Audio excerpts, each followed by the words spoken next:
देव के शिव समान दाता नहीं, विपत विदारण आय, लज्जा सबकी राखियो,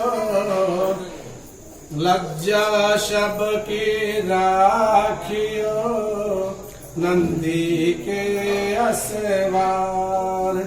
जम के बोलिए, बोलिए भवानी शंकर भगवान की। भगवान क्या कहते हैं? शिव द्रोही ममो दास कहावा, तो नर मोहि सपुन हूँ नहीं भावा।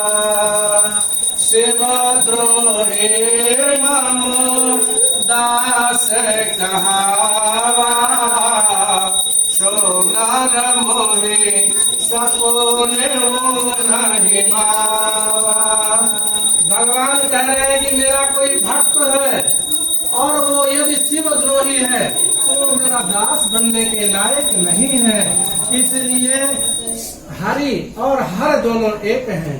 उनकी बहुत सुंदर कथा है, वो मैं प्रकाश डालने का प्रयास करूंगा।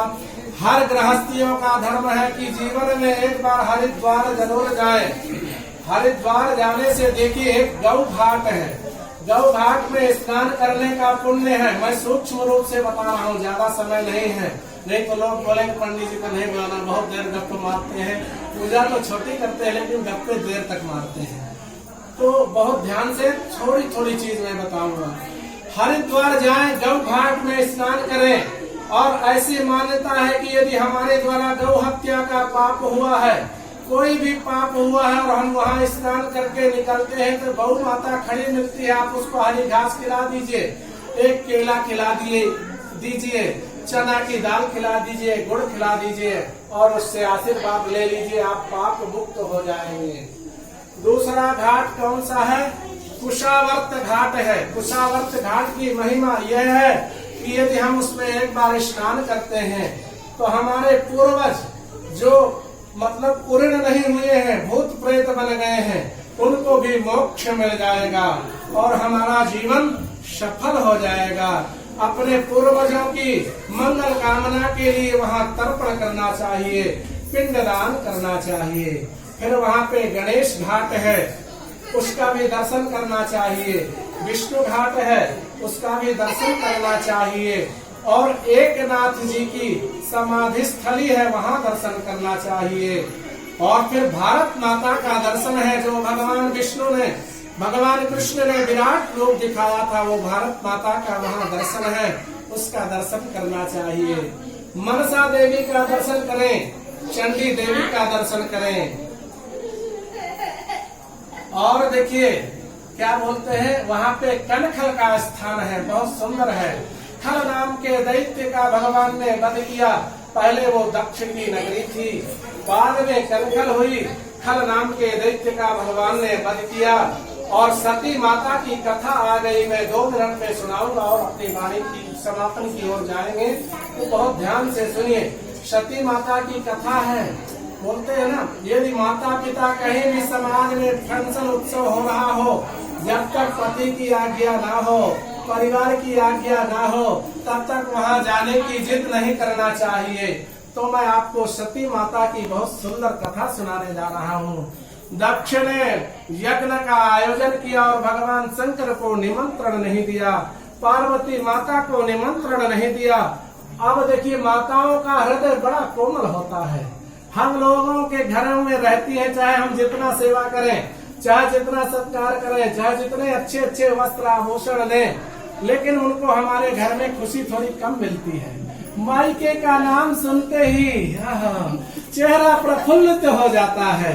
मायके के जाने के समय आप स्त्रियों का दर्शन करें, बहन बेटियों का दर्शन करें।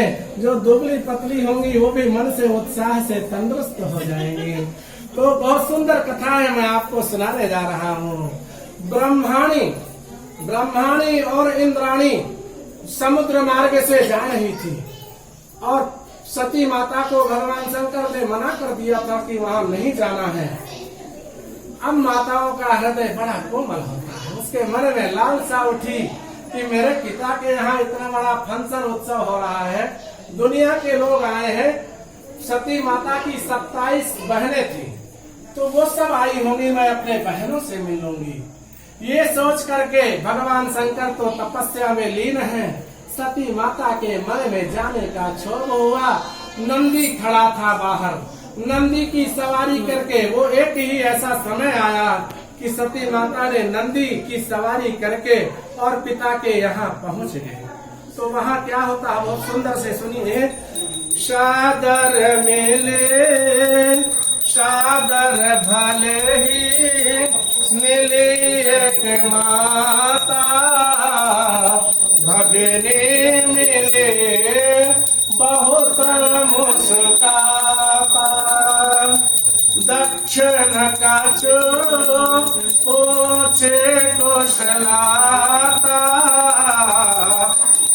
सतह बिलो के जरे सब गाता। देखिए पुत्री जो होती है सबसे करीब किसके रहती है? अपने पिता के करीब रहती है।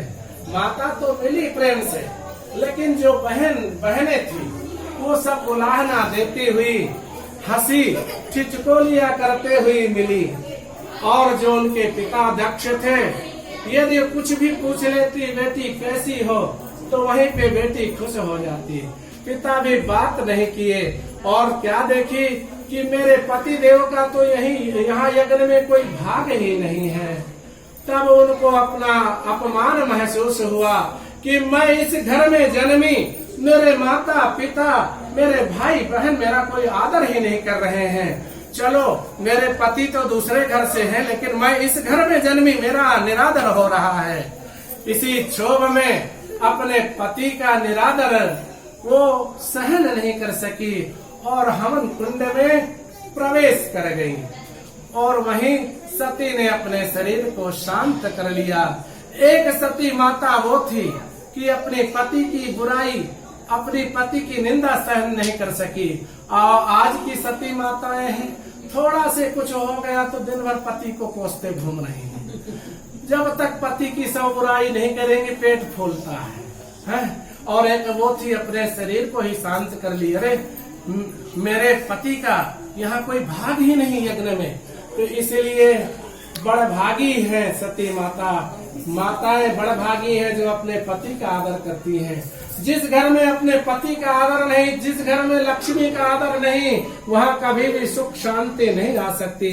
मैं बारंबार सब लोगों से आग्रह करता हूँ कि जो है अपने घर में दूसरे का आदर सत्कार करें। अपने आप घर, आपके घर में सुख समृद्धि आ जाएगी।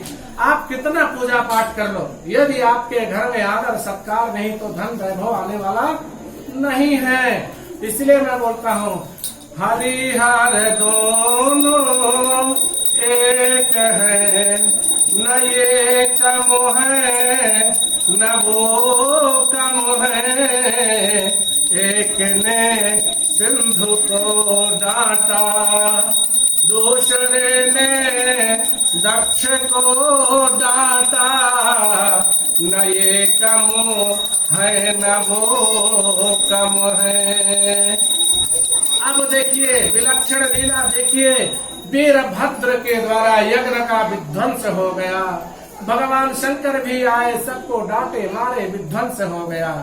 अब वो सती के वियोग में अपनी गृहिणी की, जो सती माता की अधजली लाश थी, उसको कंधे में लाद करके स्वर्ग की ओर भगवान शंकर उड़ चले।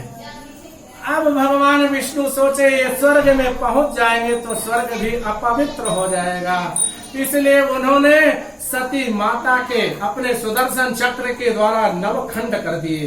वही आज भारत देश में नव सिद्धि स्थान देवियों के हैं, वही नव सिद्धि स्थान देवियों के हैं। इसलिए भगवान शंकर क्या बोलते हैं, शिवद्रोहे ममो दास कहावा, सो नर मोहे सपून हो नहीं भावा, सो नर मोहे सपून हो नहीं भावा।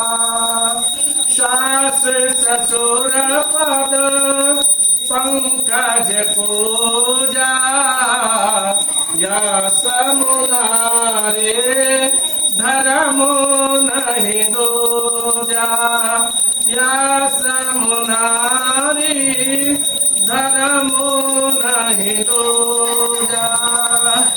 इसलिए देखिए भगवान बोलते हैं मेरा कितना भी बड़ा भक्त हो, यदि वो शिव का द्रोही है, शिव की निंदा करता है, तो मेरा भगत नहीं हो सकता। माताएं बहनें अपने बेटियों को विदा करती हैं और सीख देती हैं कि सास ससुर की सेवा करना। अब आज कलयुग है, जिस घरों में सास ससुर जल्दी विदा हो गए उन लड़कों की शादी भी जल्दी हो जाती है। क्यों? सेवा करने नहीं पड़ेगा ना। और जो बहुत बूढ़े हैं उनके और जल्दी शादी होते गए। माताएं समझाती कि ये तो 2-3 साल के हैं, 6 महीना रहे कि साल भर रहे, चले जाएंगे, फिर एक क्षत्र तुम्हारा ही राज होगा। कुछ तो कामना करते हैं कि इनको सता के जंगल भेज देना, हरिद्वार भेज देना, मथुरा काशी भेज देना, एक छत्र राज हो जाएगा। पहले के समय में सिखाती थी सेवा करना, पति की आज्ञा का उल्लंघन नहीं करना, उनकी पूजा अर्चना करना।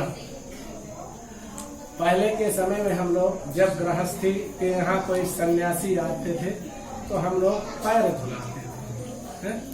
पैर धुलाने की प्रथा थी। आज पैर नहीं धुला सकते हो, माता पिता का पूजन नहीं कर सकते हो, तो उनका अनादर ना करें, उनका आशीर्वाद लें और उनके पैर दबाएं, 4 मुट्ठी पैर जरूर दबाएं। जब कमाने लगे तब अपने माता पिता को तीर्थों में घुमाएं और तीर्थों के लिए अनुमति दें। माता पिता भी मुक्त हो जाएं गृहस्थ से। हरिद्वार का दर्शन करें। मैंने सूक्ष्म रूप से आपको हरिद्वार का दर्शन कराया, बहुत देर दर्शन कराते तो फिर सब लोग उठ करके भागने लगते। क्यों? प्रभु भक्ति में मन नहीं लगता, हमको बुराई करना है। अरे मजे ले ले करके घंटों बैठ जाएंगे, घंटों बुराई करेंगे, और जब भगवान की सेवा करना है, ये पैर दुख रहा है, वो पैर दुख रहा है, तो इसलिए हम लोगों की बुराई कम करें, भगवान की भक्ति में लीन रहें। अपने घर में साफ सफाई का ध्यान रखना। जो औरत दिन में 25 घर घूमती है, उसके घर में दरिद्रता होती है, आप उसके घर में 5 मिनट बैठ नहीं सकते हो। इसलिए दरिद्रता को मत आने दो, महालक्ष्मी का प्रागट्य होने दो। जिस घर में दरिद्रता है महालक्ष्मी आ नहीं सकती है। और घर में अधिक सोना नहीं लाना चाहिए। सोना के लिए ज्यादा घर में वाद विवाद ना करें। सोना में कलयुग का वास है। कलयुग कहाँ बैठता है? सोने में बैठता है। इसलिए सोना क्या चाहिए? सोना हमारा परिवार है, हमारे बच्चे हैं, इनके अंग सही रहे, हष्ट पुष्ट रहे, पढ़ाई लिखाई करे। सोना पहनना इतना जरूरी नहीं है। जिसके घरों में सोना ज्यादा है, समझ लीजिए वो छल कपट के द्वारा ग्रहण किया हुआ धन है, और वो हमारे घर में कलयुग का निवास हुआ। धीरे धीरे हमारा परिवार, हमारा कुल नष्ट होने लगेगा। गीता बोलती है अधर्मा विभवत् कृष्णा प्रदुष्यन्ते कुलस्त्रयः। जब हम अपने घर में ताली देवी का आगमन कर लेते हैं, थाली देवी का आगमन हो गया और प्याली देवी का जन्म हो गया, अधर्म का निवास हो गया। हम अपने घर में, एक घर मंदिर है और मंदिर में गलत चीजें जब खाने पीने लग जाते हैं, तो जो हमारे साथ बैठ करके पिएंगे तो पहले हमारी बहन बेटियों को ही देखेंगे, और जिस दिन हमारी बहन बेटियां दूषित हो गई, उस दिन हमारा कुल नष्ट होना शुरू हो गया। इसलिए भगवान का भजन करें, स्मरण करें, इससे बड़ी शक्ति कुछ भी नहीं है। तो बोलिए भवानी शंकर भगवान की जय। जम के बोलिए, जम के बोलिए, बोलिए भवानी शंकर भगवान की जय।